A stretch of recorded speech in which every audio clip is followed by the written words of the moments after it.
So the next question is, how do you make sure that they don't cheat on the case study? So this goes back to a slide, and I'll go back to that slide. So this goes back to what I was talking about is when we go through the hiring process of evaluating someone that we are looking to hire. And one of the things that I talked about in this slide was, okay, when we start hiring people, especially overseas, what we would do is we would have them do a case study. And what that case study was is something related to their job. Like, well, I, would work in, let's say, a spreadsheet or whatever, and I would create a hypothetical set, hypothetical P&L. And let's say the case study was they needed to do a month over month comparison of the financials. And yes, they probably could go to AI and ask AI to do it for them. But one of the things that I would do is once we got to the actual interview, if they made it that far in the process, I would then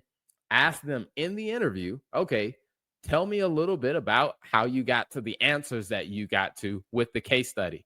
And when you listen to how they explain and how they answer those questions, you can kind of get a gauge about whether they actually know what they are doing or whether they just cheated and they use some other source to actually come up with their answers. And so I don't just ask them to do the test and then I just accept it. Is once they get to the interview, I'm going to ask them about it. It's like, hey, how did you get to your answer? Or what did you notice when you looked at it? And you can kind of gauge whether or not a person had, legitimately actually went through it and did the work themselves.